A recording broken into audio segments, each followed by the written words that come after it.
I see you found our little hiding spot in the universe. Don't get too comfortable. This is a place where you will find those with an experience that's out of this world, or possibly deep within your life. I welcome you to the Oracles with James Tyson. Lean forward and listen. We will pull you into a supernatural journey with guests from around the world, each one experiencing some of the most extraordinary phenomena this wee planet has to offer.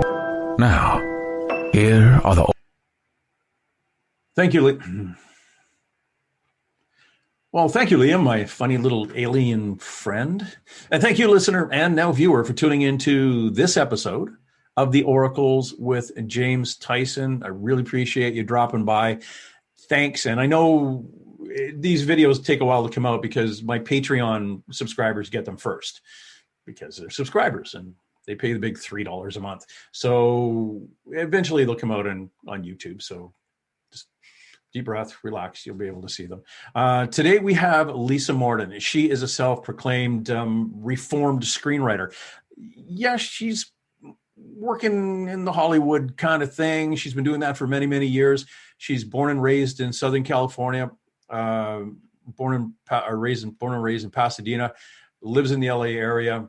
I love Pasadena. I was at the UFO conference there a couple of years ago before they moved to downtown LA. Big mistake. Pasadena, perfect place for it. Wonderful town and great Rose Parade. There you go. Anyway, Lisa is here to talk about her latest book that came out in October. It is Calling All Spirits. It's the history of seances. It's not her only nonfiction book about the paranormal. There's quite a few of them out there. In fact, she's mixing her fiction and nonfiction. She's written 4 novels, over 150 short stories. Take that, John Steinbeck. Sorry, don't know why I said that. Anyway, get Steinbeck coming down on me. But yeah, she is a prolific writer of prose. She's a poet, nonfiction and fiction.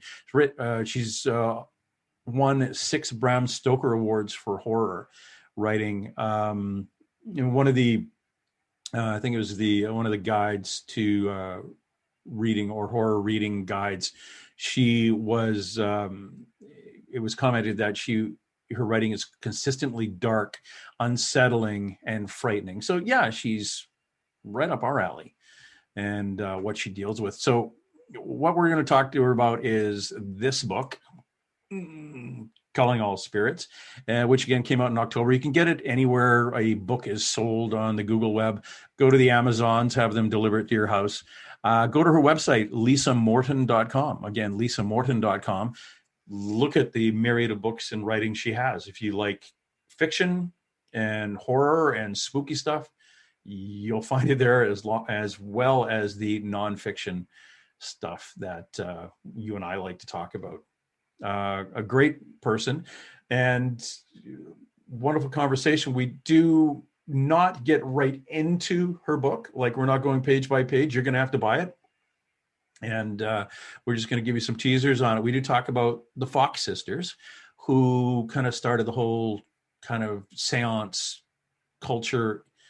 I shouldn't say started it. They kind of threw a monkey wrench into it after years of pulling the psychic wool over people's eyes in the U.S.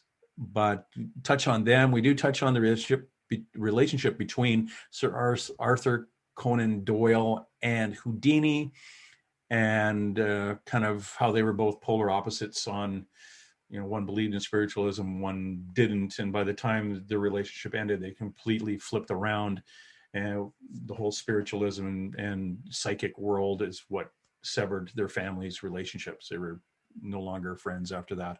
So we do touch on that. In her book, the things we don't touch on are things like Daniel Douglas Home, who was said to be the greatest medium of all time. The trial of Helen Duncan, who was tried for witchcraft back in 1944, which was said to be more popular. That trial was more popular in the newspapers than what was going on during the Second World War. So yeah, witchcraft. We talk about the scams and the shams and the bad psychics, or the people basically taking your money. We touch a bit on that. So very, very interesting lady. She's going to have to come back. She's absolutely filled with knowledge. She goes out and does paranormal investigation. So she has done it. She's skeptical. Perfect. And you'll find her also on a website, not a website per se, unless, I actually haven't looked it up, Bridget. You may have a website for this, but she is on a podcast, and the podcast is escaping my head. What's going on here? It's called Ghost Magnet with Bridget Marcourt. I'm sorry, Bridget. I'm sorry, Lisa. I left my brain there for a sec. But Ghost Magnet with Bridget Marcourt. So Google that. Go to the Google net. Ghost Magnet, Bridget Marcourt, and you'll hear Lisa on there. She's a contributor to that podcast, and we talk a little bit about her and Bridget going out and doing paranormal investigations and what they find, and the Ghost Magnet thing. And if you've been around paranormal investigators, you know that it's always good to have one of these people we call a ghost magnet with us, because you walk into a room and stuff happens, and without that person, you're just talking to the wall, literally. But these ghost magnets, they're great to have around, and Bridget is one, and Lisa is rather fond of that. So again, Lisa Morton, she is an author, and she's here with us. I'm going to go get her now. Lisa, how are you today? Hey, I'm great, James. How are you? I am fine. Just so my listener knows, this is take two. It's listener, I have viewers now. I'm just getting used to doing the video stuff here, obviously, and so I do have a listener and a viewer now on these things. Well, thanks very much for dropping by. I really appreciate this. I'm very, very interested in what you've been writing about, and how it's kind of opened your eyes and got you more curious into things in the paranormal, in the nonfiction side of the paranormal, because you write wonderful fiction, which sounds terrible to say. You write wonderful fiction. You make up stuff. You make up things. But the Calling the Spirits, History of Seance, that's your newest book. When did that come out? That came out about 6 weeks ago right now. And how's that doing? It's doing insanely well. It just went into a second printing, which is brilliant. The fastest any of my nonfiction books has ever gone into a second printing. So, yeah, I'm really happy about that. Oh, it's brilliant. Plus, it's came out right at the great time for Christmas and everything too. What got you pointed in that direction? The seances versus the one of the books you had before, Ghosts, the Haunted History. Now you're getting into the history of seances. An editor did that. I had done Ghost Haunted History with a wonderful company called Reaction Books. I also did a book called Trick or Treat: A History of Halloween with them, and I really love their books and love working with them. So when they approached me a couple of years ago and said, "What do you think about doing a history of seances?" It was like, let me think about it. Okay. It really did take about that long. And it turned out to be an incredible book to write. It was very different in my mind when I started writing it than by the time I reached about the halfway point, I realized, holy crap, this is almost a history of fraud. It was kind of shocking because as I was working through the 19th century, Victorian spiritualist in particular, the amount and the methods of fraud that their mediums used, and the fact that the spiritualists continued to believe anyways, which is an amazing thing all by itself, it really was like, wow, I did not expect this at all with this book. Well, what types of fraud were you running into? Well, it starts, of course, with the Fox sisters, who invented spiritualism and the seance when they were teenage girls in Hydesville, New York. And this is 1848 when they start. And they were in their rent. At the time, it was not even their regular house. Their main house was going to be built. They were in this rented farmhouse, and the girls started saying they heard spirits in this house. And other people started to hear these knockings around the house, and the girls soon realized that they could talk to these spirits via these rappings. And within weeks, hundreds of people were showing up at this farmhouse 30 miles from Rochester, New York, asking to witness this. And of course, this is 1848. 40 years later, in 1888, the Fox sisters come forward and say it was all fraudulent. We did the whole the thing. The spirit rappings were us cracking our toe knuckles. They apparently had this bizarre genetic potential for being able to crack their toe knuckles so loud that people in auditoriums could hear it. So that's the first kind of big example of the fraud that came out of it. But it got much cleverer after that. Some of the things that the mediums were doing were amazing. Having special tables built, having special rooms rigged up. The wonderful musician Tom Waits has even speculated that some of the mediums may have had pipe organs installed into the walls of their rooms to create these moaning and wailing sounds. So yeah, they did amazing things. And it was all in the, search for monetary reimbursement, I guess. They were doing this, trying to get clients to come in and pay for seances and maybe talk to their dead grandfather, that kind of thing. That was, I'm sure, most of it. I do believe that a few of the mediums, though, were genuinely either convinced of their abilities, and perhaps there were a few who actually had some abilities, although it's hard to separate that now from the fraud. But I also believe that there were a number of them who genuinely liked the idea of offering comfort to people, that people would come into them and say, I didn't get to say goodbye to my dad, and bringing forth the spirit of their dad gave these people great solace. And I think the mediums really genuinely enjoyed that part of it.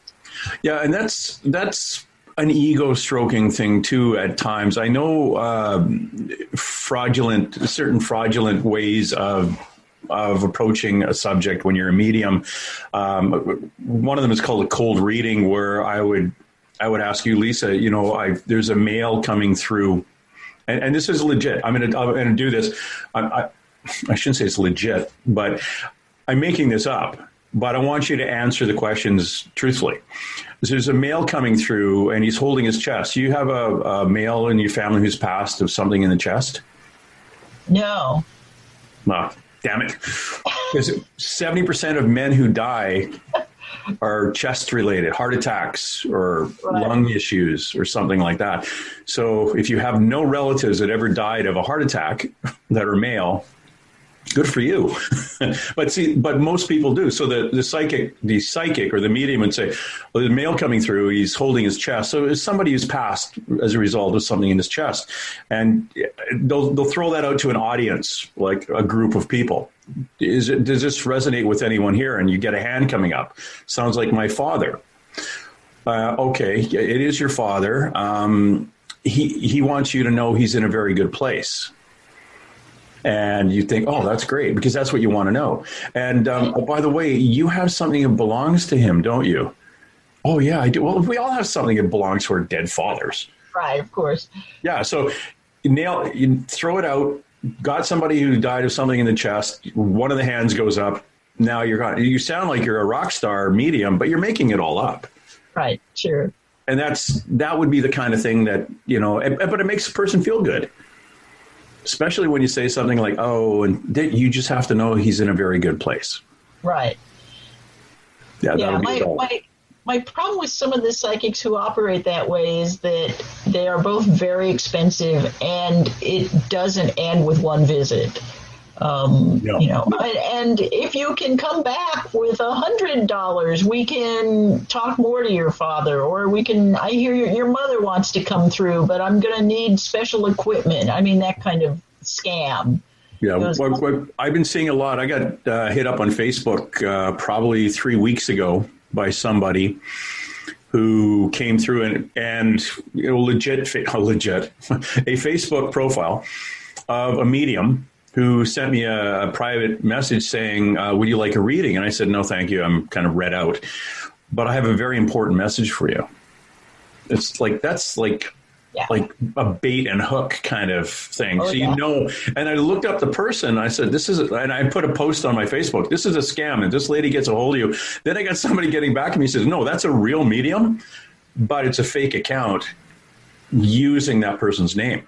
Wow. In fact, out of all the followers I had on Facebook, the real medium was following me. And I was following her, but I didn't click. There's so many. Like, I didn't click on the name. I went, oh, crap. Oh, yeah. And then I had to adjust my post. Yeah, this is a real person. No, this isn't the right profile. And we reported the profile and eventually got shut down. But it's very, very common now to send those out as we, as the population, are starting to be more comfortable with what, you know, under the umbrella of paranormal, and being able to say it out loud. But it's fascinating to go back into it like a seance, and at the turn of this, when these things first started, you know, they remind me of what you see on the paranormal televisions now, where you get a group of people sitting in a room asking a ghost to come forward. It really comes down to, it's like a basic seance. But those ones, you know, sitting around the table and the table tipping and all that other thing, it is fascinating. Did you touch at all on the Houdini issue with seances? Oh, yes. Yeah. In fact, not only do I talk about Houdini and his password he shared with his wife and so forth, but the friendship between Houdini and Sir Arthur Conan Doyle is, to me, one of the most interesting relationships I've ever heard about. And I cover that extensively in the book. It was fascinating that here were these two men who had a great admiration for each other. Houdini loved writers, and he was so flattered to have the creator of Sherlock Holmes writing letters to him that he had a special little custom velvet-lined box made that he kept Conan Doyle's letters in.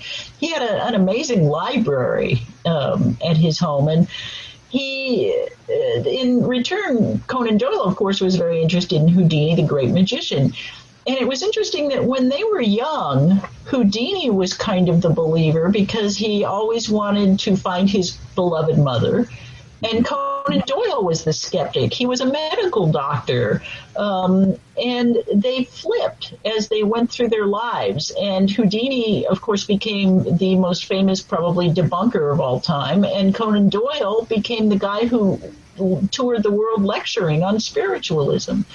So their relationship came to a head in 1922 when their families were vacationing together, and Conan Doyle says to Houdini one afternoon, "My wife has taken up mediumship. Would you like to join us for a seance?" And Houdini, that was Houdini's reaction, I think, James. But he went up to the parlor where Lady Doyle was, and he sat down, and Lady Doyle at the time was practicing automatic writing as her mediumship. And so she would go into a trance, and then she would madly scribble page after page of these messages that she was supposedly getting from the spirit world. And as Houdini sat there, she produced 14 handwritten pages that were supposedly from his mother. He was so horrified by this and so outraged that it ended the friendship with Conan Doyle. As he noted, among other things, my mother didn't speak a word of English. These pages are in English. It completely killed their relationship. And after that, they became almost bitter enemies. In 1924, Houdini put out his book, A Magician Among the Spirits, which was his sort of debunking guide to the mediums. And he sent a copy to Conan Doyle, and Conan Doyle scrawled across the title page, "A malicious book." So their whole relationship to me was very, very interesting, and one of my favorite parts of writing the whole seance book, I think.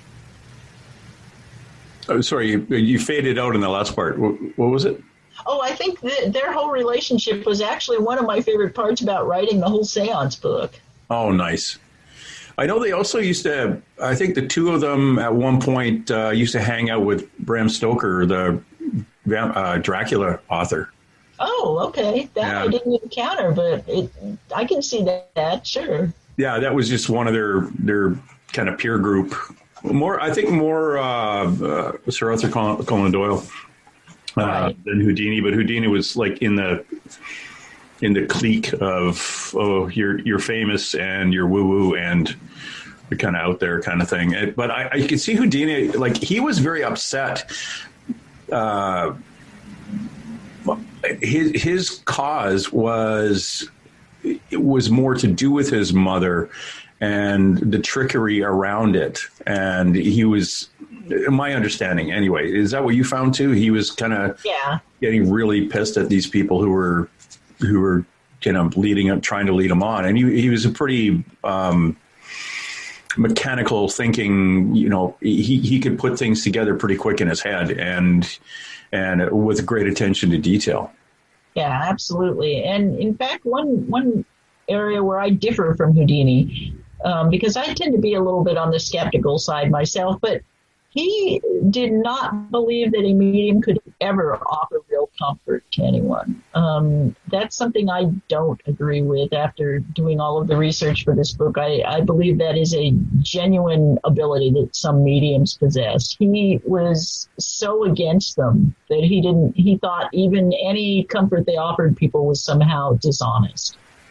And I just don't quite hold with that myself. Yeah, he was completely embittered then by it. Right. He's one of those people that there are skeptics and there are, he's not a skeptic. He just says, no, it's like, don't talk to me about it. The skeptics, you might have a chance of convincing them if you showed them something, but a lot of skeptics, and I find that too when I first was on a paranormal team and we had a, social media presence and we'd show a picture of something we got and we'd have skeptics coming out of the woodwork saying, you couldn't take this picture, you faked it. And you can't express it, especially on social media. You can't express that, no, I didn't fake it. This is exactly what I took from the digital camera and put it on social media just to get your opinion. But you're completely shooting me down saying I faked it, or you automatically go into the negative. So those kind of people you aren't ever going to convince, and they will never leave their basement to go out and actually look themselves. Yeah. Or try to replicate the photo.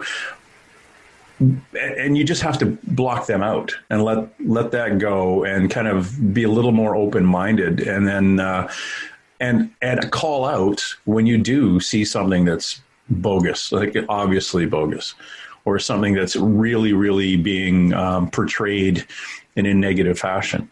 Yeah. And that's important. And in your type of writing too, like in your type of research, you want to not only show you this is what I found, and this is the line of facts. It's almost like my police reports. These are the line of facts. What do you think? Yeah, right. Leave it up to you, which is the fun part of your books. So, this is what I found. Now, what do you think? Right. Yeah, that is my approach, because I and my form of skepticism tends to take a slightly different thing. I am willing to look at any proof that's offered and consider it. Where I draw the skeptical line is I am not sure I believe that we are communicating with spirits of the dead. I'm open to other theories as well. I think I would love to be convinced. I'm always interested in seeing evidence. Sometimes I revise my own personal theories a little bit about that, but there's no question to me that something's going on. I just don't know what it is. That's what's fascinated me. Because you don't know anything about me, but I've seen dead people all my life. I've seen full on. I was in a car accident when I was a kid. I was 16, and I saw the driver of the other car and his son at the hospital, and his son looked 100% fine. And then later, my parents told me he had passed. And I told them, well, he looked fine to me. It must have been internal injuries. And they just stared at me because he died in the car. Wow. But I described him from head to toe. And I saw the shadows in my room and things like that. And then luckily, we kind of say luckily, as my career as a policeman, where I saw real dead people, I wasn't seeing those anymore. It's like that got shut off. And I actually did. Out of the entire time I was a policeman, I saw one ghost. And she was standing outside a car, looking in the car. And I didn't know it was a ghost until I got there and found out that I couldn't find her anywhere standing around the two cars. She had gone. I thought it was a witness, and she was the dead person in the car. Wow. And that's the only one out of the 28 years. And then now, in 2012, I got back into kind of wanting the answers to those questions. So I joined a paranormal team, and we went out to haunted places, taking pictures of ghosts and talking to them. So I know I'm talking to something. I know I'm seeing something, and I know we're photographing something. What is it? Right. And why? And why are some just really pissy, and some are very clingy and hang out with you? So, right. Yeah, that's the weird part for me. Yeah, I do a weekly ghost report. We call it on a podcast called Ghost Magnet with Bridget Marquardt. And Bridget is actually kind of one of the people that I turned around some of my skepticism a little bit, because I've been on some paranormal adventures with her, and she will walk into a room and say, "Oh, I feel heavy here. I can barely breathe." And that is always the room where some history happened. It's kind of, I mean, it is uncanny that she's almost always right when she gets that feeling. Yeah. So, again, there's something going on there. She has some sort of special ability to do, too. I mean, it's like some of us can paint better or are better with math or whatever, and I think some people are hardwired to have some ability to witness or to experience something that the rest of us can't. Yeah, it is odd. It's I've talked to people who can take it. Well, a good friend of mine who's a contractor, he actually has to physically think to turn it off. Wow. He was working not too far from here, cutting tile outside in a carport, and he shut the machine off, took his ear protection off, and he heard somebody talking behind him, and he turned and looked, and there were two men standing there, and one of the men looked at the other guy and said, "He can see us, can't he?" And they just turned and disappeared. But he's been seeing them all his life. Wow. And he's an interesting guy. He spent, I think, 4 years in the French Foreign Legion and was this like MMA fighter kind of guy back in the day. He's a no nonsense kind of guy. And when he finally kind of said, "I've been seeing this stuff all my life. I don't really know what it is. What do you think?" And I was like, "Dude, you just have never turned." And this is I think we all have it when we're little, and we just shut it off. And some people don't, and it just continues.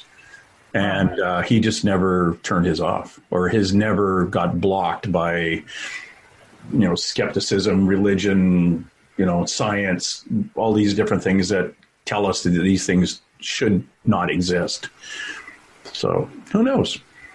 And I know he definitely sees dead people, because he's described people coming out of houses and going back into houses that died, and all the neighbors knew exactly who he described. They said, "Oh yeah, it's the guy who used to live there," but he would never have known that. It's odd. Yeah. It's an odd thing to have. Have you ever seen shadows in your room when you were a kid or anything like that? Never. Not only that, it's like I said, I do believe there's something to the way some people are just wired, because I have sat next to people who were witnessing things like that, and I saw, felt, heard nothing. Yeah. So, yeah, there's just something about, it's like I wish I was getting what they're getting, but I'm not. So, yeah, it's just something to do with the way some of us are built somehow. Well, it's funny, the podcast is called Ghost Magnet.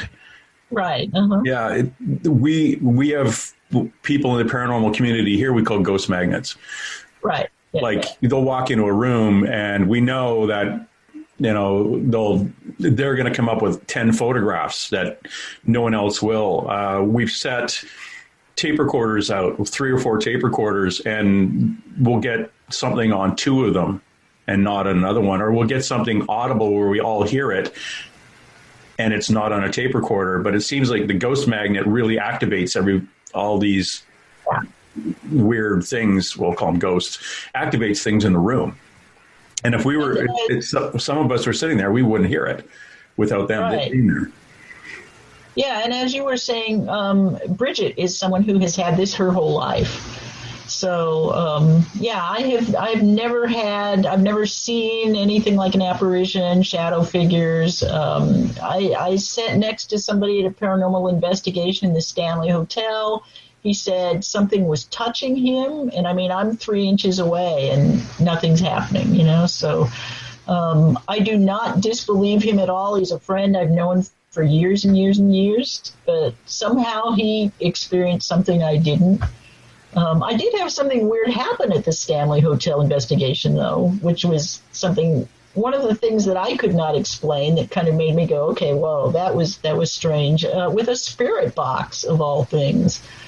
Do you know the Stanley at all, James? Have you been there? Yes, I haven't been there, but I know of it. Yeah, I know the history. Yeah, it's an amazing place, and we were actually doing an overnight investigation in their outbuilding, which is the concert hall. And some people think that concert hall is the most haunted part of the Stanley. It was built along with the rest of the hotel by F.O. Stanley, who built it for his wife because she was an East Coast matron, loved entertainment. And it's a very strange place. The night I was there, it was in October. It was very cold. It was like 3 a.m. The wind is howling outside, and we're sitting in the balcony, which is pitch dark. And our investigator had a spirit box on, and it had been running for maybe 10, 15 minutes without anything really happening. And it suddenly blurted out a word that sounded very much like Mostelaria. Mostelaria? Mostelaria, yeah. And this made me go, did everyone else hear that? And people were like, yeah, what was that? I don't know what that word was. I had just been working on the classical history section of my book, Ghost to Haunted History, and I had maybe a month before I'd gotten to the Stanley, I had researched the first Roman comedy about ghosts is called Mostelaria, which means haunted house. So the fact that came up on a spirit box in Colorado at 3 a.m. and I was the only one there who would have known what that was pretty weird. That is beyond coincidental. Yeah, that was very strange. And it's one of those things where as a skeptic, you kind of look back and go, well, what could that have been? I mean, I suppose it's remotely possible it was some DJ saying something like, mostly later, But the other thing, too, is on a spirit box, if you're operating it, like when I turn them on, I put them cycling backwards, not forwards. Right, yeah. So you wouldn't get an entire multi-syllable word put together properly. That was the other strange part about it, was that it was very definitely this like 4-syllable word, which you almost forget out of those things. So yeah, that was the strangest direct experience I've ever had. Oh, you'll have more. I hope so. I was last June or the June before? June 26, 2019. I was staying on the Queen Mary.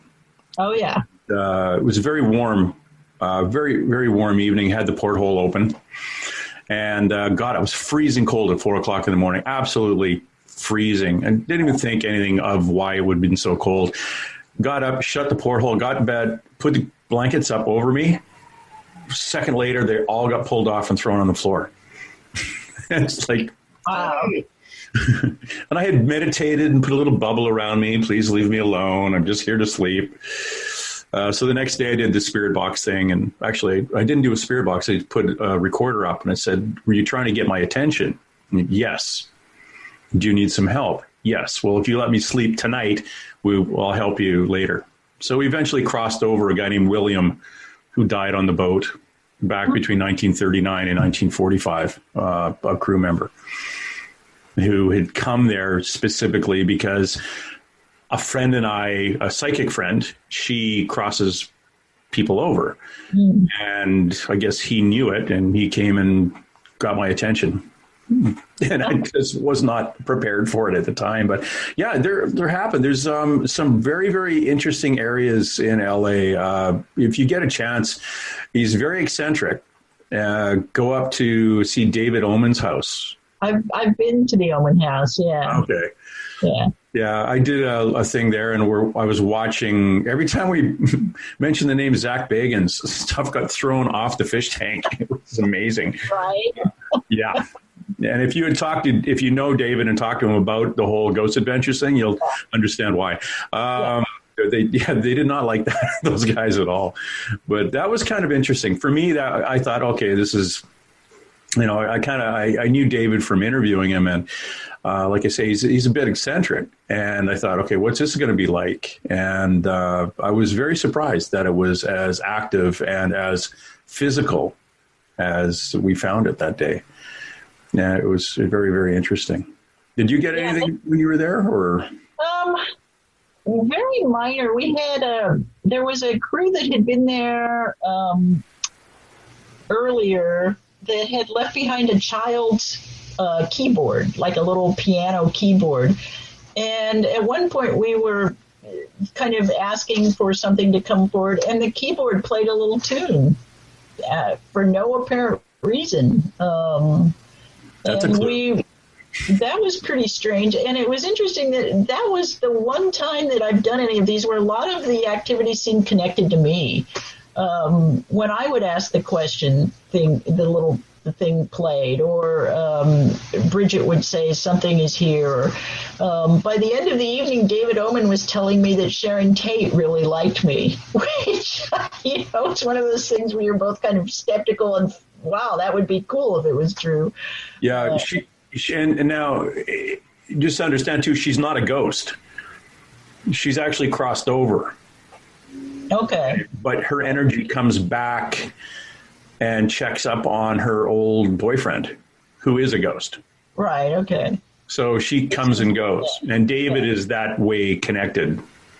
Yeah. So he sees people who... He sees a couple of people that have crossed over and come back. So to me, a ghost is a human being who's the meat sack dies, and then his energy is bouncing around going, what the heck am I supposed to be doing now? Where am I? What's going on?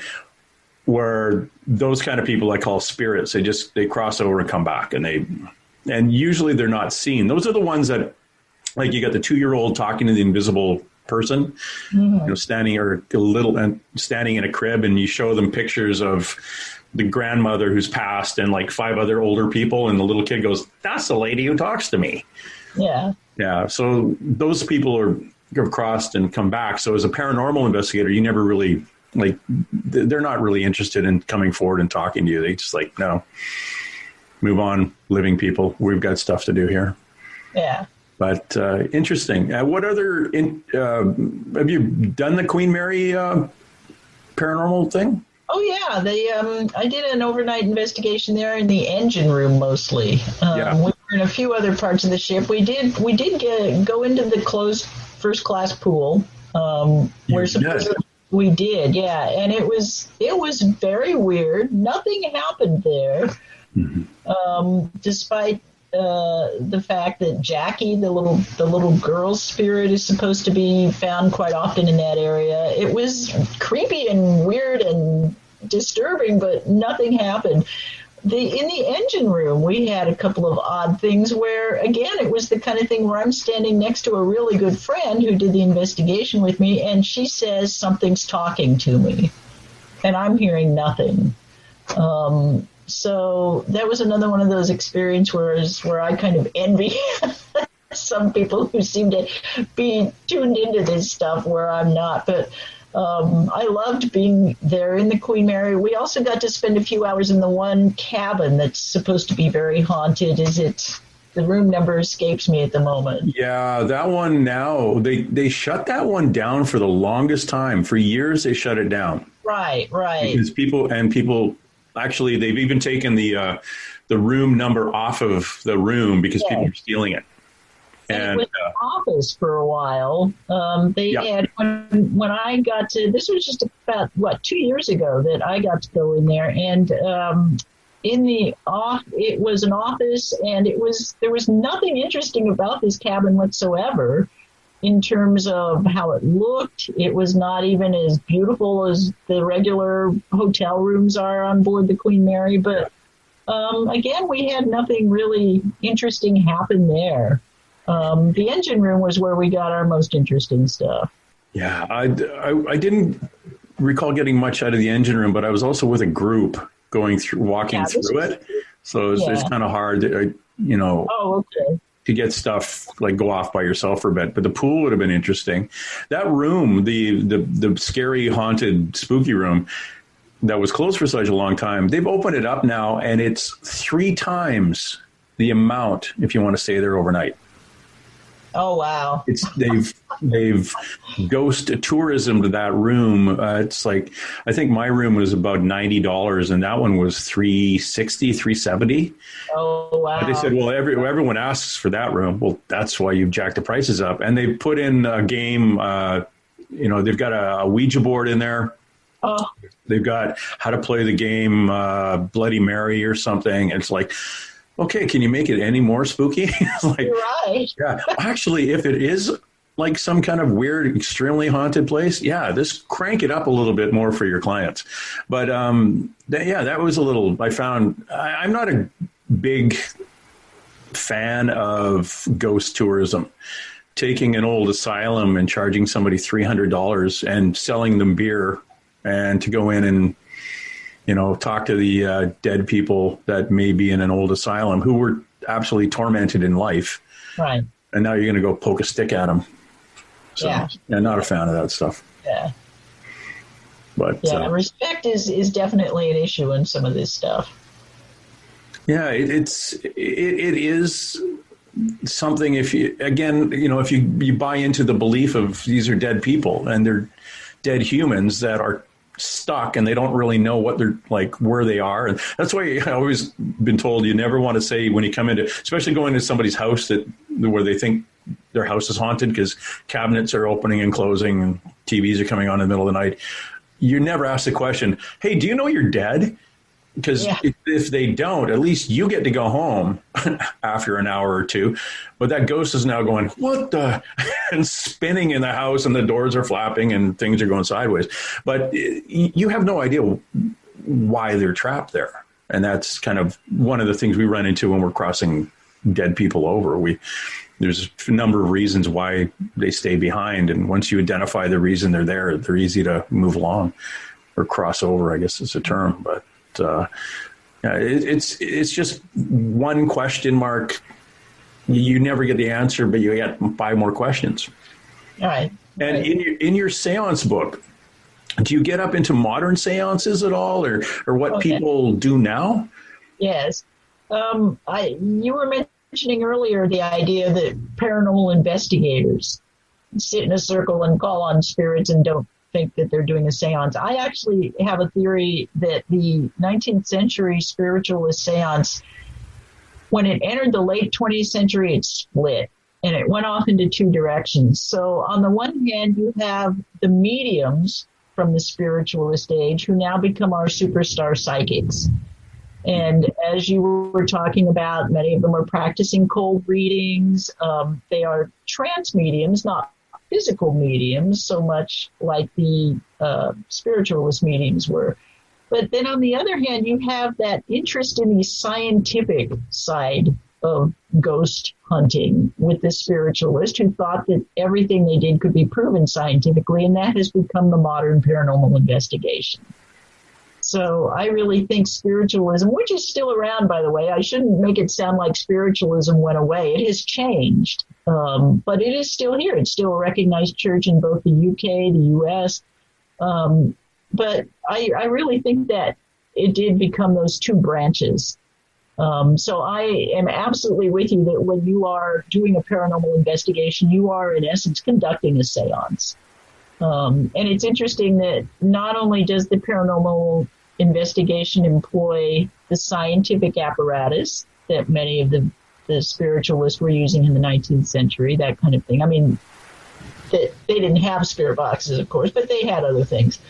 But it also involves a group. And that's one of the things that's very unique about the seance, which one of the things I do in my book is I chart how spirits were called before the 19th century. And it was invariably a solo activity. You were either a magician who was calling forth these spirits, often to gain prophecy, or you were the lone grieving person who wanted to communicate with your lost loved one, and you had to do this alone. So one of the revolutionary ideas behind that Victorian seance, the spiritualist seance, was that it was performed as a group. And there again, I see that in the paranormal investigation, that it has to be performed as a group. I mean, certainly there are people who are probably trying to do investigations on their own without a group, but we don't see many of them on television. No. And a lot of the ones you do see on television aren't real. It's an entertainment medium as opposed to a legitimate investigation. Yeah, absolutely. And one of the, you and I both know one of the most popular ones, when they say they're going to be locked down overnight, they're actually only there for 2 or 3 hours. It's not a whole overnight thing. Yeah. And that group were at the Birdcage in Tombstone, Arizona, where my friend actually runs the last existing mortuary in Tombstone, a couple of doors down, Watt and Tarbell mortuary. From the Birdcage, they had some of this TV show had some of the people dressed up in period costumes. And I think they said, we have a picture of a ghost. And it was this one of the employees walking around a corner, and they blurred it. It's like, but I don't think they're going to be allowed back. Let's put it that way.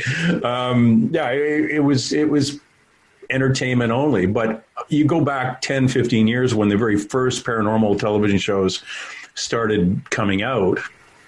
And it did open the door to a whole other form of, we'll call it entertainment, but a form of thought on life after death, which got people talking about it, which got your grandmother coming out of the woodwork, your living grandmother, saying, oh, when I was a kid, we used to see ghosts in this house once we lived in. And you're looking at her going, what? You've never talked about that before? Well, because you would have locked me up.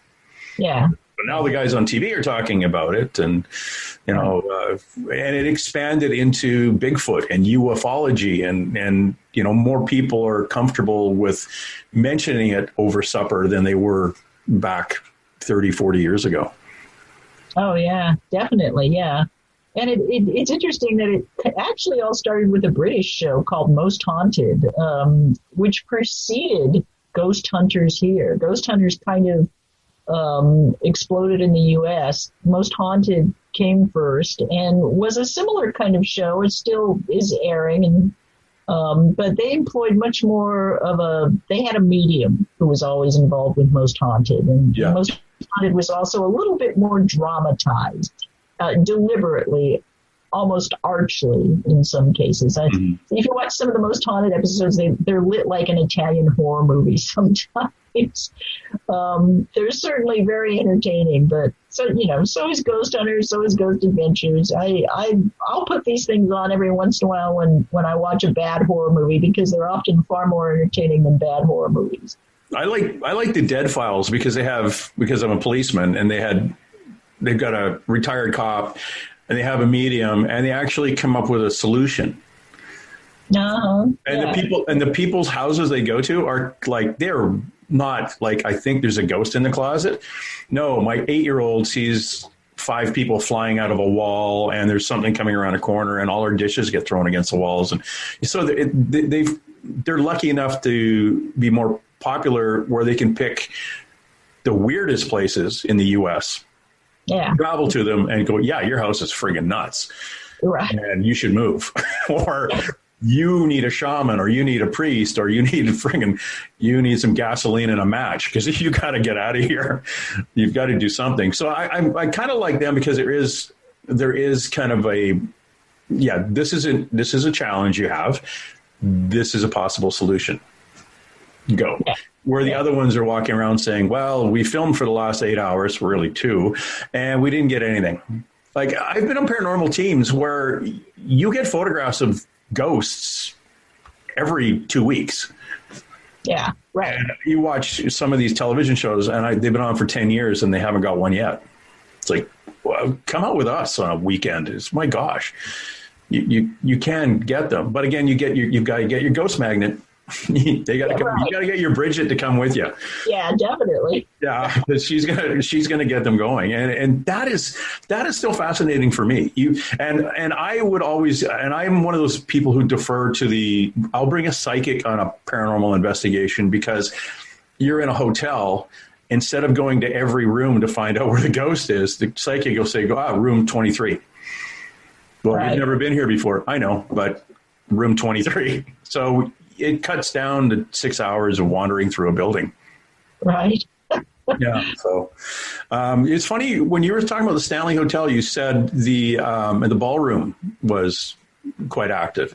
What have you, on your experiences, where have you found, what types of properties have you found, and I'll give you my list later, are more active than others? Yeah, at the Stanley, my experience was the concert hall. I know the ballroom is actually... I apologize. I meant the concert hall. You're right. And the ballroom is also supposed to be active. I was in the ballroom. I heard the stories. I know it was the site of the explosion they had in 1911, and there were a lot of things that almost like residual hauntings that people would encounter in that ballroom.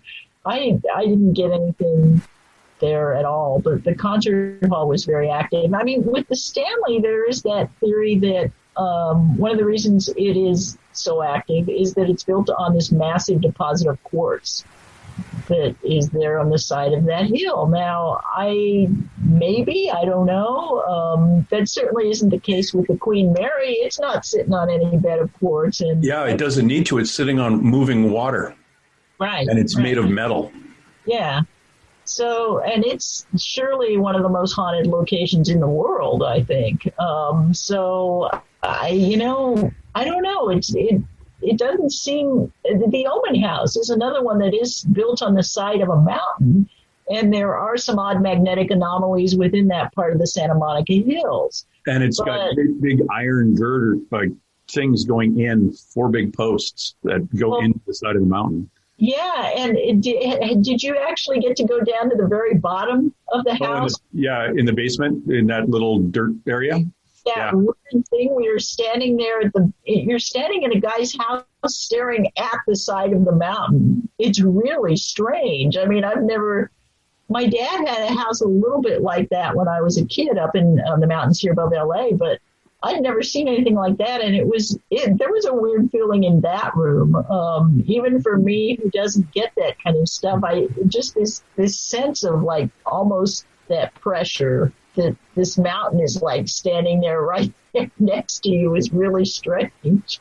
Yeah, Dr. Barry Taff, who ran the parapsychology unit at UCLA back in the 70s, they were doing experiments in remote viewing and things like that. He's physically affected by too much EMF energy. He gets sick going to the Omen House. Yeah, I've heard that. He's the one who called it a Disneyland for the dead, because there's the energy there just attracts dead people because they feel good. Yeah, and I've also heard him call it the Mount Everest of haunted houses. Yeah, but he won't go back there at all. And he gets, it's kind of funny talking to Barry about stuff like that. But it's interesting. I've found that the more haunted places are, I think dead people are everywhere. I shouldn't say dead people. People who have died and not crossed over. So we'll call them ghosts. They're absolutely everywhere. It's just there's some places we can see them more. And it's their access to energy. Tombstone, Arizona literally has silver mines underneath it. It's got a lot of quartz in the ground. Old ghost towns from gold mines, there's always full of quartz, and there's usually moving water, like a river beside it or creek.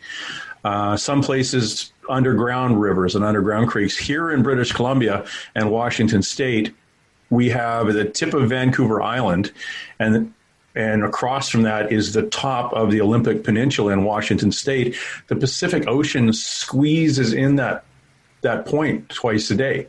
The tides coming in, tides going out, creating a huge amount of energy. And those two locations are some of the most, said to be the most haunted areas in North America.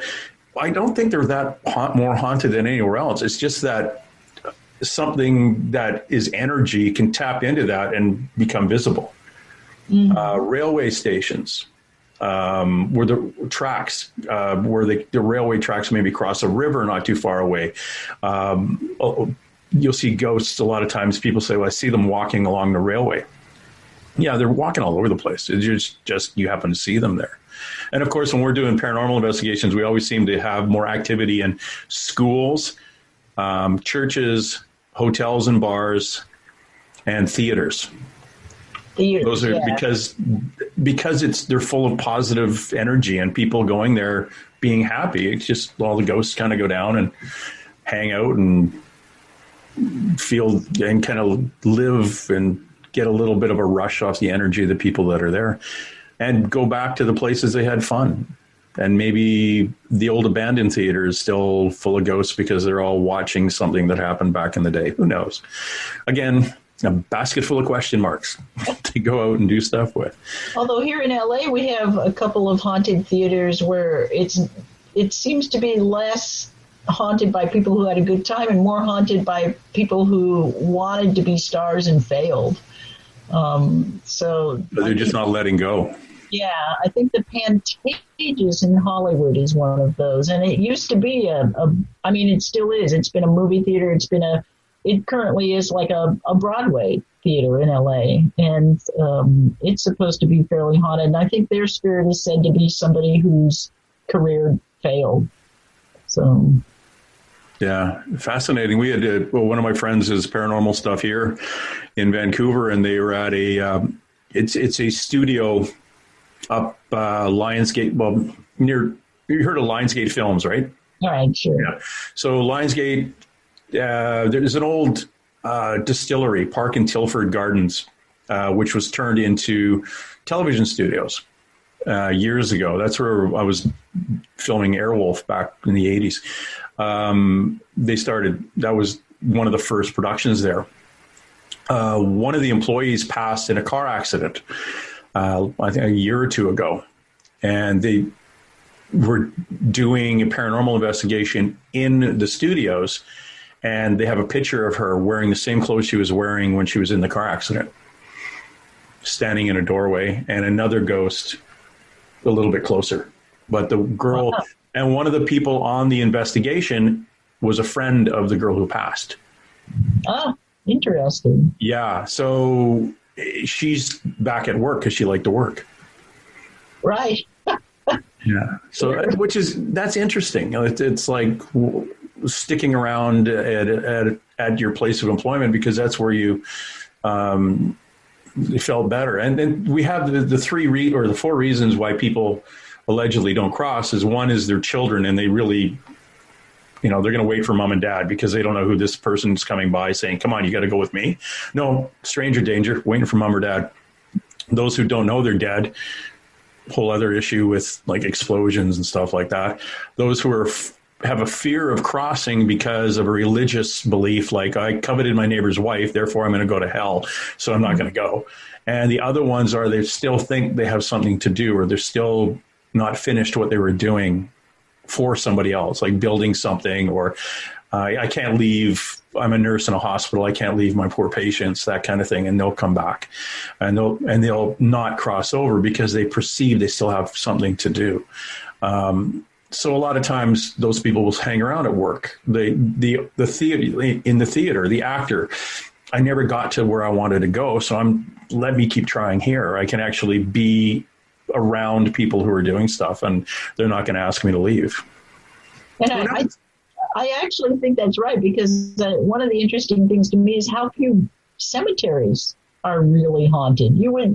People tend to think immediately, oh, cemeteries are all very haunted. I have really not encountered a lot that are. I mean, Père Lachaise in Paris, I know there are reports of hauntings there, but very few cemeteries report a lot of hauntings. And I think it's because, hey, if I was dead, I wouldn't want to just hang around. Yeah, why would you hang out in a cemetery? It's full of corpses. Like what do you want to do? But I have found that, and I don't, this is where I get the spirit ghost thing kind of, it overlaps. If you want to get a voice or something, if you want to get something out of a cemetery, read the tombstone out loud. And literally they'll go, it's like they'll show up going, who are you? Do I know you? What are you doing here? Why are you saying my name? Like, what's going on?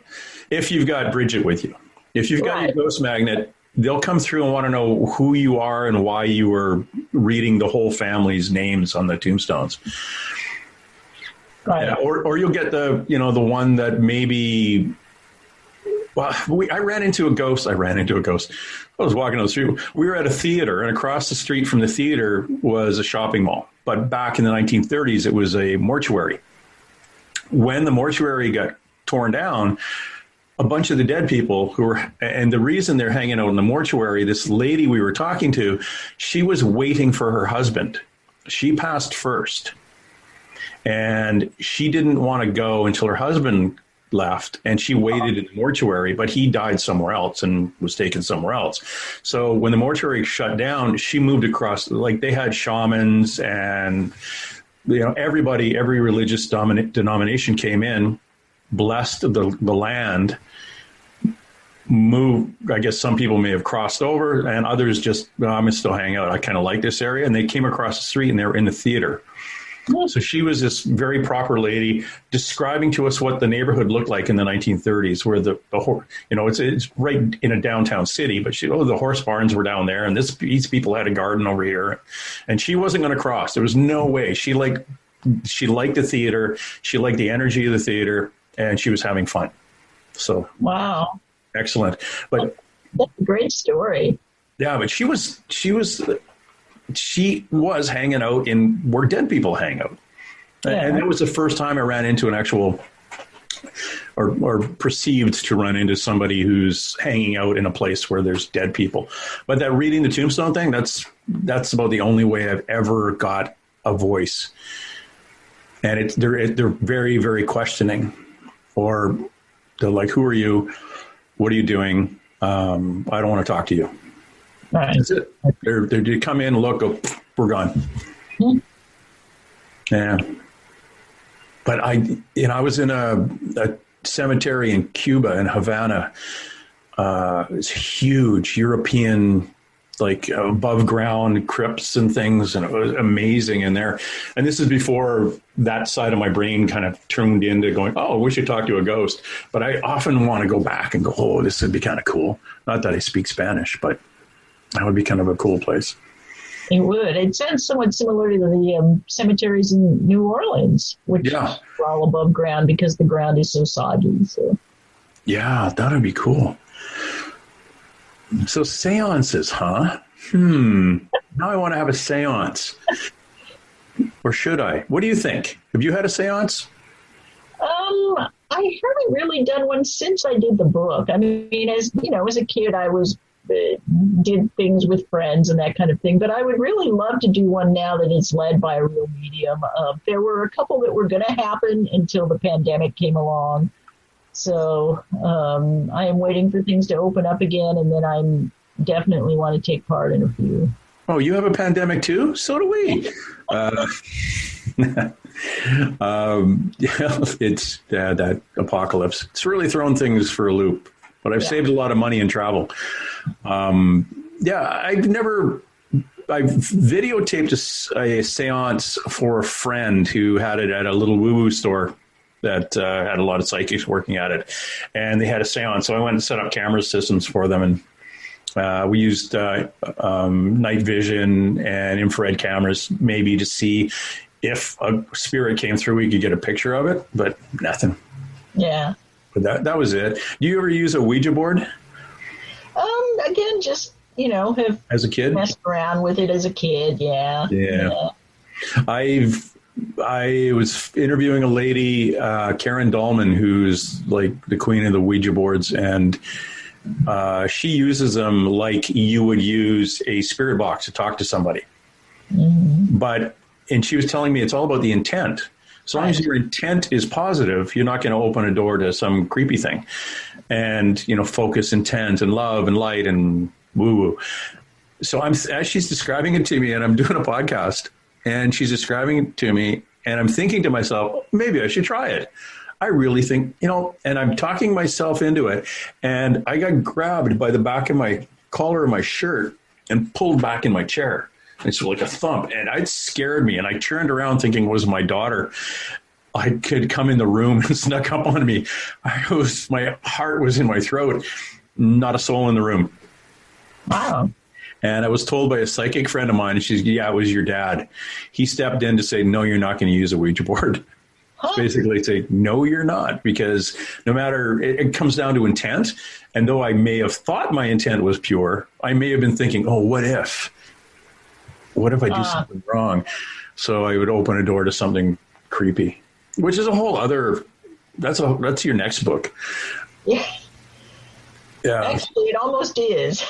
Yeah. I'm probably going to do, it's still a little bit up in the air, but the company I did these other books with, we're starting to talk about maybe doing a history of possession. So. Oh, very cool. Yeah. Yeah. I was watching a documentary on Nancy. I can't remember her last name now. She's a doctor, a psychologist who interviewed serial killers. And she talked to them about their reasons. And it was she described it, and she was the proponent of multiple personality disorder, MPD, which other psychologists back in the day said, well, and still to this day say doesn't really exist. Right. But she would get called by defense counsel to say, my client here is on death row, and we just think he's friggin' nuts. And you should come to court and say, he's got all these multiple personalities. He's being told to do stuff.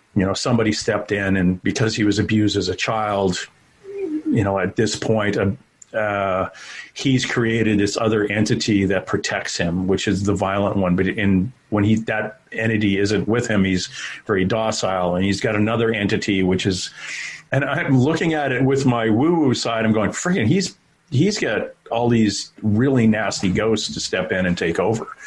These aren't multiple personalities, but then again, maybe what we think of possession is just a multiple personality disorder. Right. My name is Legion, from the Bible. So. Yeah. Yeah, it is. That's a whole interesting thing, the possession. I know that we did a paranormal investigation. Like, I wasn't on this one, but my paranormal team did one at a house here in Vancouver, British Columbia. A young couple had lived in the house, a very old house. Well, very old for British Columbia, 1920s, 1930s. And they came in, and the wife said, there's a guy in this house. He hates me. The day they moved in, she was walking from the living room down a hall past the fireplace on the right into the kitchen area. And she heard a man basically swear at her. Just, you get out of here, you effing blah, blah, blah. Wow. And she heard him. She thought, that's kind of awkward. And her husband, one time he had a really bad cold, and he's like really knocked him down, and he was sitting at the kitchen table, and she said she was talking to him. He looked at her, and his eyes had changed, and he stood up and said, effing bitch, and punched her right in the head. Wow. Completely not his personality, everything. So, of course, the police get there. He's being hauled away, and by the time he's yelling and screaming. By the time he hits the porch, she's completely in tears. And it's like, I don't know why I did that. I don't know. I'm sorry. So 6 months later, he's had too much to drink. It does the exact same thing. So it's like he gets a place where his vibration drops really, really low. And this guy would step in and say, now I'm lay a licking on your wife because I don't like her. So the two investigators that were there were both female, and he did not like them, and they were picking up his voice, basically telling them to F off and get out of this place, you so-and-sos. And so, yeah, so they moved. The couple moved, and he has never touched his wife since. Mm. But that was weird. Imagine going to court and saying, Your Honor, it's a dead guy in the house who doesn't like his wife. My client's completely innocent. I'm sure it's been done a lot. Yeah, sure it has. We're talking to Lisa Morton. She is an author, and we're talking about one of the books I want to talk to you about. We'll have to have you back and talk about the ghost, the haunted history. But we're talking about Calling the Spirits, History of Seance. And you can get that anywhere a book is sold. Go to the Amazons and check it out there. It's been out about 6 weeks. And hurry up. So go get it before Christmas. And it'll be a good stocking stuffer to scare the heck out of your children. Get it for your children. It should have a age warning on it, 4 and up or something. No, don't do that. It would be kind of funny though, because I'm worried that way. History of Seance. Where is it more prevalent? Is that more a Western world phenomena, or do you find that they have a different methodology in China or in Europe? It's definitely a Western idea, the whole seance thing. Again, if you look at other parts of the world, it's more like the Western world before the seance. It's more of a solitary activity. There are, of course, many parts of the world that don't believe that spirits come back at all. It's certainly not a belief in any part of Muslim religion, in the Buddhist and so forth. Hindu beliefs may accommodate the hungry ghost that comes back, but it tends to be something that comes back at certain times of the year. And so, yeah, the Hungry Ghost Festival in China is a situation like that. So, yeah, the seance is very Western. Yeah. Well, it's interesting that we've kind of bought into the idea of ghosts and hauntings, where other cultures, been on the planet as long as us don't. Right.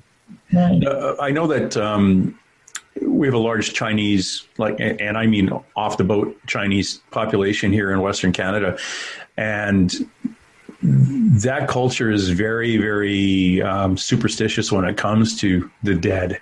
Yeah. There was I can't remember if it was going to be a morgue or something up by the university here in British Columbia, University of BC. They were going to build I can't remember if it was a mortuary or something, right next to where they built or putting up high-rise apartments that were pre-sold. And a lot of them were pre-sold overseas to Chinese. And it was like, it was going to be a riot. It was like, nope, well, you can't build that anywhere near where we're going to live because there's dead people. Yeah. Dude, there's dead people everywhere. Like this, the land has been around for a while and a lot of people dead on it. But so that was kind of odd, but they don't believe in ghosts, but you protect your house from spirits. Well, the Chinese definitely believe in ghosts. The Muslims don't believe in ghosts, although they will explain things like a haunting by saying that it is a jinn, which is a sort of evil spirit that has been translated into English as the genie. But the original jinn is very different from the way we imagine the genie. They were essentially these sort of other dimensional demon beings. Yeah. And they might pose as a dead person to fool you into believing that there was a ghost. But there is nothing like the seance in either any Muslim country or China, and Buddhism, Hinduism. If you're going to try and call a spirit, you're probably a monk. And it's a solo belief. It's something you do on your own. Yeah. It's It is a interesting prospect too when you're looking at some of the other cultures where, or even religions where you get, excuse me, Catholics and ghost hunting. A few years ago, I had a live podcast that was on about 3 hours on the weekend, and I had demonologists on. Well, they were only demonologists because they were Catholic and didn't believe in ghosts, but they were paranormal investigators. Right. So if you had a ghost in your house and you happen to look online or look in the yellow pages for ghost hunters and get these guys, they would come and basically blame you for bringing in demons.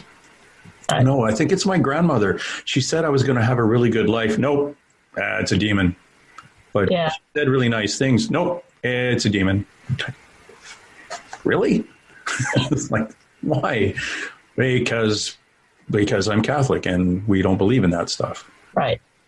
Yeah, you can trace that all the way back to the origins of Catholic philosophy and the early Christian thinkers, St. Augustine and so forth, who all believed that there was no way for dead spirits to return. So if you saw a ghost, it must be a demon who was posing as your dead loved one. Although they changed that a little if you saw a saint.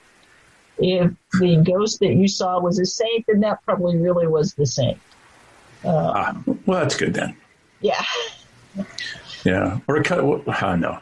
It's it is a little strange, our perception, and as we go through time, how to change things. I was told I had a spirit guide that was Pan, basically a gohart, which is half man, half goat. At one time, the Greek god of the hillsides. Right. For the ancient Greeks, civilization changed and he became a demon. Poor guy was just standing on a hillside and we're labeling him. It's like, I'm just doing my thing. You guys keep changing my name as your belief system changes. Yeah. He's just, of course, there's some speculation that Pan, who was a satyr, may have been the precursor to Satan. That the Catholic Church might have taken that pagan god and moved it into this demonic being because they were trying to put down, of course, all of the pagan beliefs. Yep. Yeah, and he was one of the more active elemental beings in the pagan belief system. Right. And easy to put a face on it. Yeah. So, yeah, here's the guy with the horns and the goat feet. Right. Yeah. So, poor guy. Hey, hold on. She's my spirit guide. What am I saying? Yeah, it's odd. What do you think about the whole spirit guides and elemental beings and all that other woo-woo stuff? Again, it's one of those things that I am not convinced one way or the other on any of it. I am certainly open to the possibility. The whole idea of elementals is very interesting to me just because it's so terrifying. As a horror fiction writer, I've used elementals. I love that. I mean, as a fiction writer, I think it's great. If they actually exist, it's a terrible thing. But when I was at the Stanley Hotel, our paranormal investigator absolutely believed that there was an elemental that lived in part of the concert hall. And there was a very weird corner of the stage that just abruptly fell off into darkness. The stage was one of the few areas that was lit when I was there. And the stage looked perfectly fine except for this one corner at the back, which just went boom. And it was something a couple of people walked by it in our group and said, that area is weird. And the paranormal investigator said, I believe there's an elemental back there. So. That's interesting. Yeah. I know that we had an issue in this house where I'm in now. I had a whole bunch of dead people downstairs. Which could be an issue legally, I guess. No, I had a bunch of beings and some dead people that came through a portal. Long story. But anyway, I had a shaman and a psychic come. They were moving some of these beings out, kind of shape-shifting beings. And there were four elemental beings connected to the land that the house is on, actually came up and helped the shaman and the psychic moved these beings out. And then the elemental beings went back to looking after the land. Well, that's interesting That's what they because told in me. a lot of the ghost mythology beliefs, the elementals are almost always evil. So Yeah. it's interesting to hear that. Yeah. No, they're mostly not. But we've been told they're demons. Right. And that's I talked to a very interesting guy who you should actually go on his show, Sean Whittington, who is he's I call it a demonologist, but he can actually see them.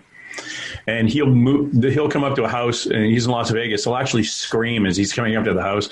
He'll pull them out of the house. And that gets into possession. He'd be a good guy to interview in possessions, because he actually was involved in a kid who had one of these had an attachment. His wife, on the other hand, can see ghosts, like dead people. He can't. He just sees these black things in weird shapes and like big birds and whatever. But he and I have that conversation back and forth, whether they're elemental beings or what he calls in the biblical demon realm. So we just have that kind of debate back and forth. I know there's elemental beings that really don't like us. And they have you heard the expression having a monkey on your back? Right. Yeah. It's people who can see this thing, looks like a monkey coming out of your back. It's got the face of a cat and red eyes. And the face is here, and it kind of gets allegedly in between you and source energy when you're in a low state.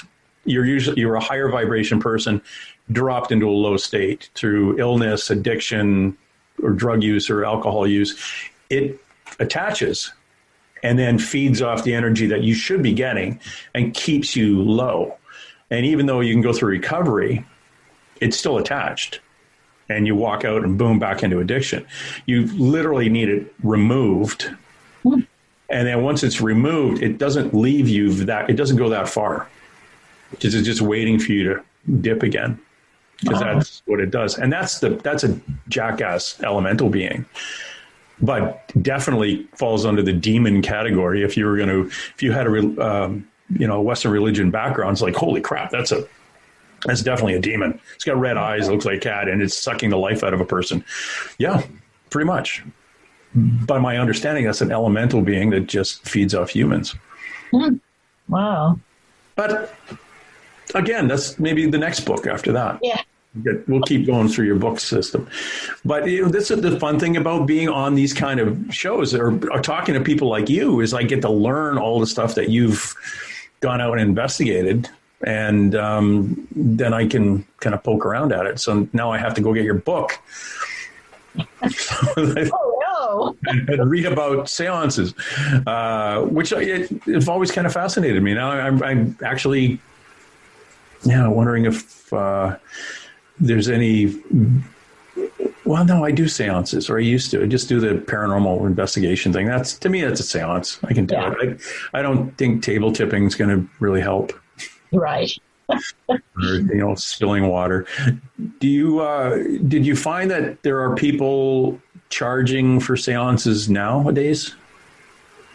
Well, if you go after, say, the corner psychic, and that varies, of course, depending on where you are, because a lot of areas still it's not legal to be a psychic. But here in LA, it is legal. And right. You can drive around LA and there is a psychic in every block with the signs out and everything. So I'm very skeptical about a lot of the abilities. There may be a few that are genuine. There may be a few that really believe in helping people, but I think a lot of them are probably there to make a living. Yeah. And not always a completely legit living.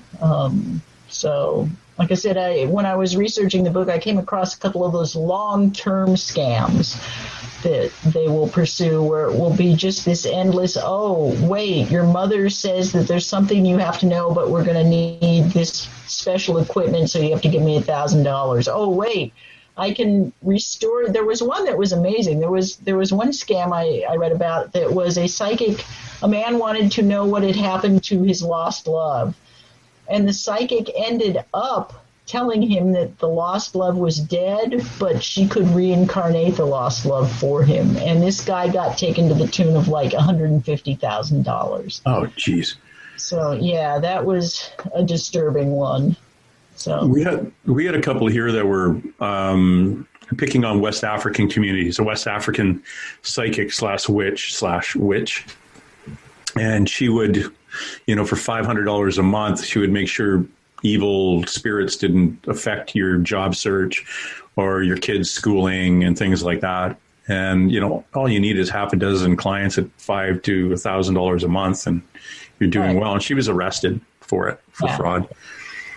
Because it used to be there, it still may be somewhere in our criminal code here in Canada that some variation of psychic or witchcraft or something is unlawful when you get into exchange of money.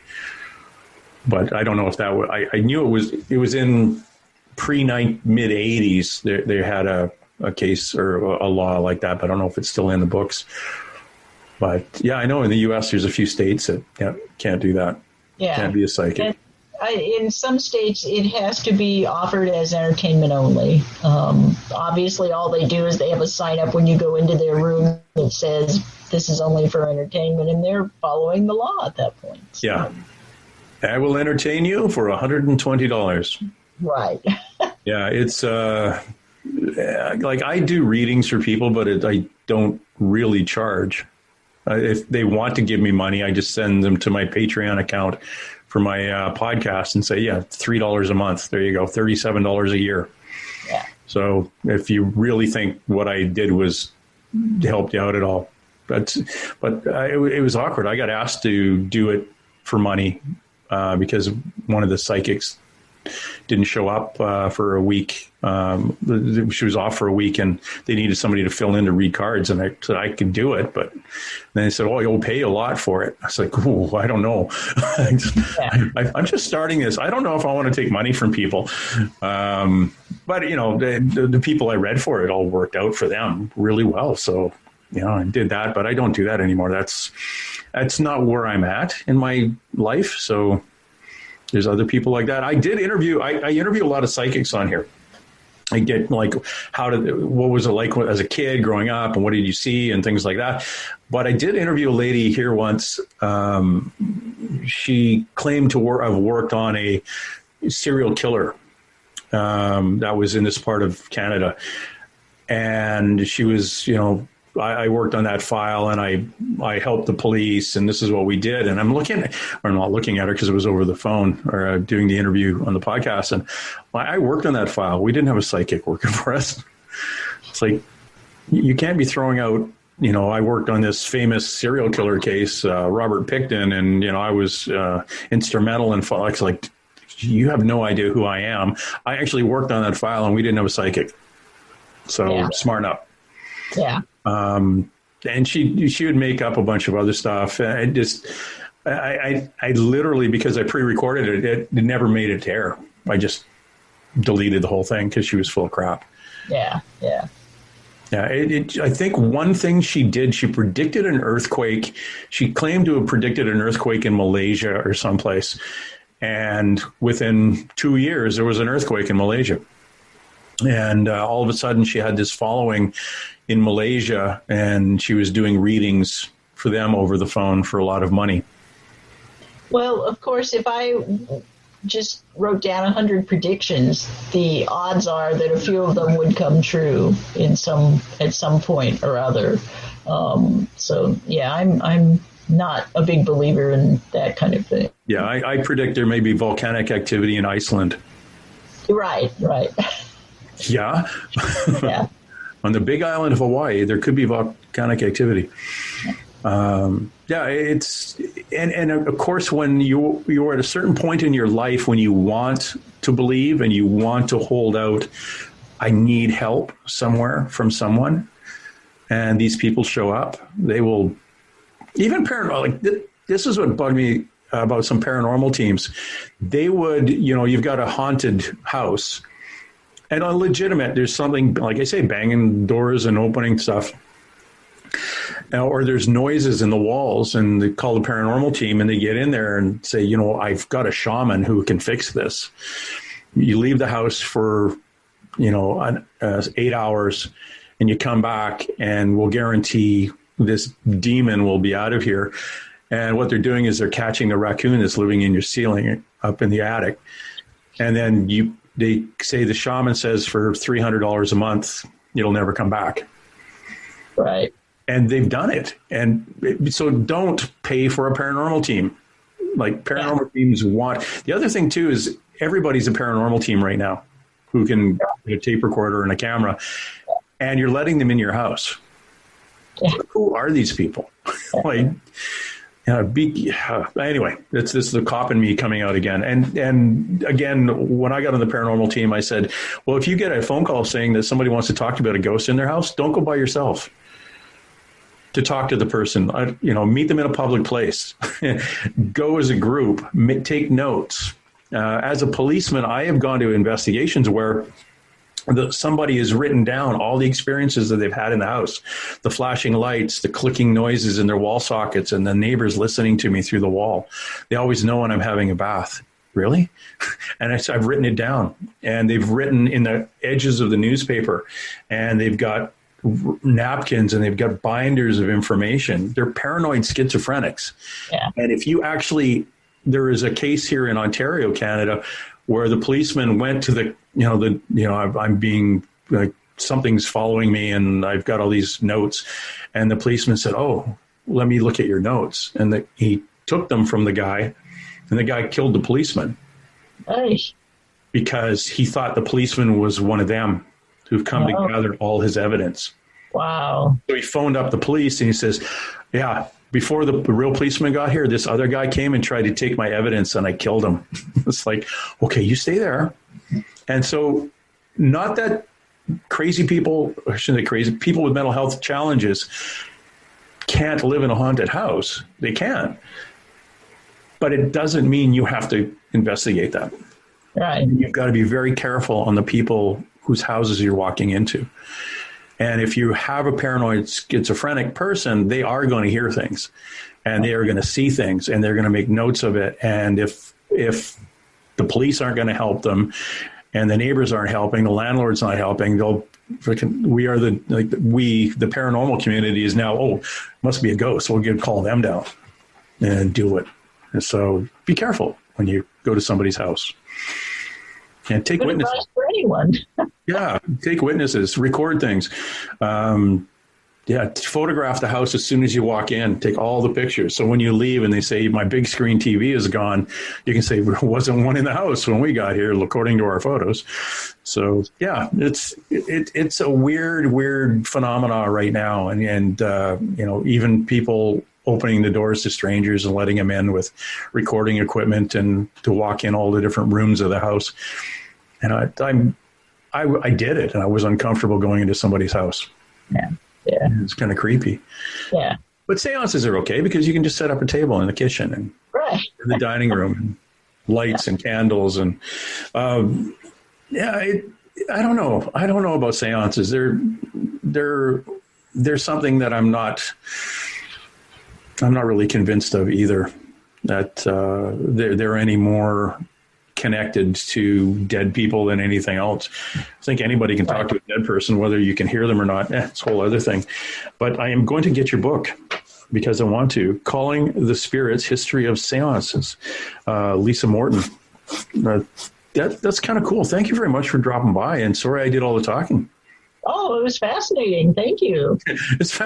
Yes, but I do want to talk to you about more ghosts and haunted history and some of the places you've been to that we touched on briefly, like the Queen Mary and the Stanley Hotel and places like that. Have you been to the Winchester House? I have, yeah. Yeah. I didn't feel anything except one room, which was the one they did the seances in. Right. And that was it. And it was sparkly compared to everywhere else in the house. It was like energetically sparkly, but I don't know if it was. I know the room. Yeah. But it was interesting because I took the tour, just the regular tour, and the house, I mean, aside from paranormal stuff, the house was not nearly as crazy or as big as I thought it would be. It was just kind of an oddball house. So it was interesting. I'm glad I went, but it wasn't quite what I was expecting. I got lucky when I went. It was a year ago, I think, and I had I hit where you could have the double tour and actually tour the part of the house that's under construction still. Right. Yeah, so that was kind of cool just to see the wood and that 100-plus-year-old wood that you couldn't get a nail through, and the frame of the house itself. That I found really more of a like engineering feat to see how it was built. That was very cool. Yeah. Yeah, and there's another place. What's it called? It's a school for boys up in Sacramento area, outside of Sacramento. Preston Castle, Preston School of Industry. If you ever get a chance to get up there, back in the day, California was very forward-thinking in their corrections, believe it or not. But back in the day, in the late 1800s, you stole a horse and you were 12 years old and you got caught. You got sent to Folsom or San Quentin as a kid. Right. And they said, you know what, that's not really working well. And so we're going to build a prison for boys. And that was the Preston School of Industry, where they taught you a trade. They taught you leather work or woodwork or whatever. And it was the only hospital for the whole area, too. Oh. So an infirmary. So people would come there and have kids. Like women would come and have their babies there. And if somebody got injured on the farm or in the mining, they could go there. So it opened up. And then when the Depression hit, let's say your typical farm family back in the day might have had 6, 7 kids, and dang it, I can't really feed everybody. So we're going to send the 3 oldest boys to the Preston School.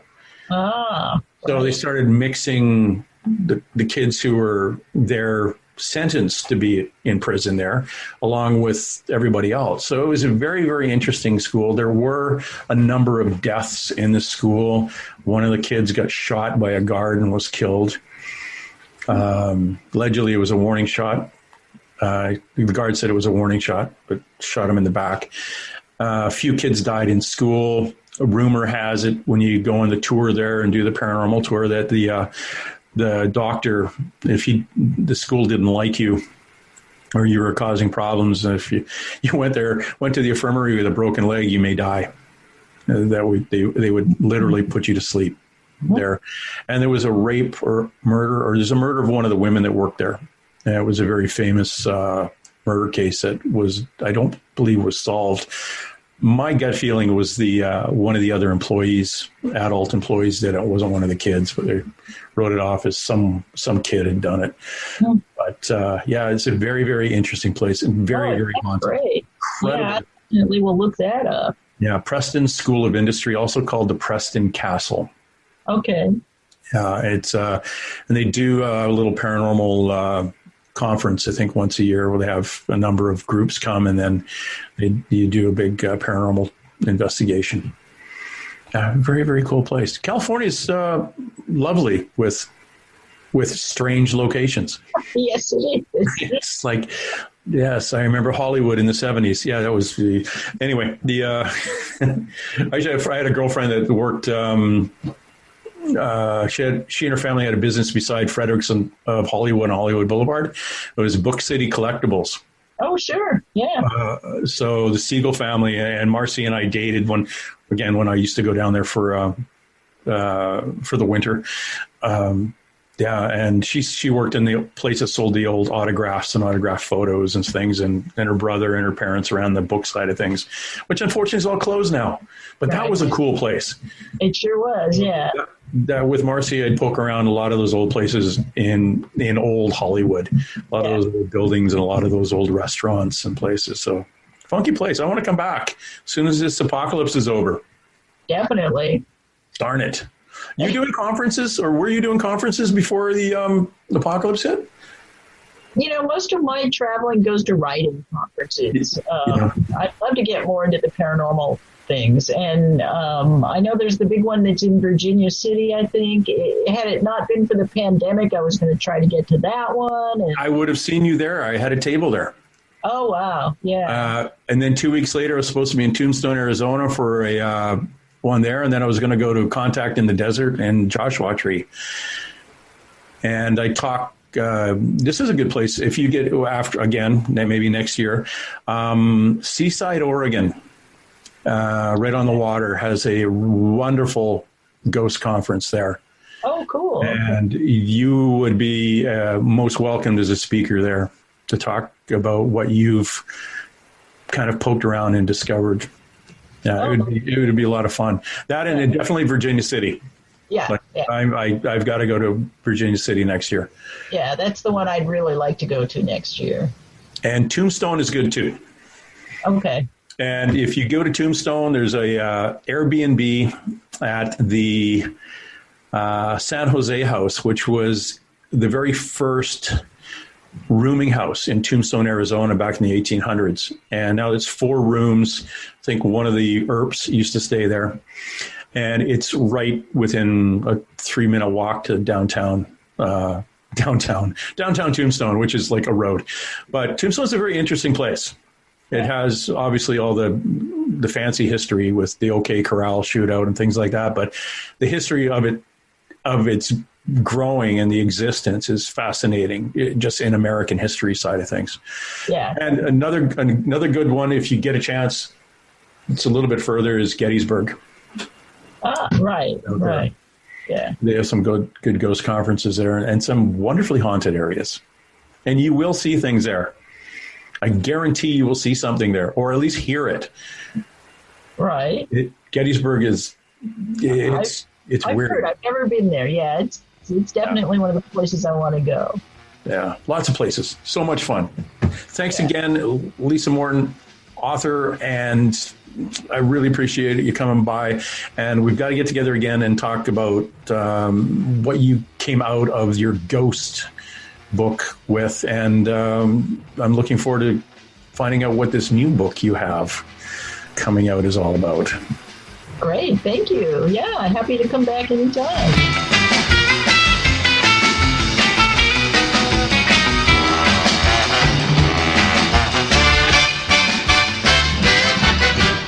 That's it. Let's roll. Hey, let's be careful out it.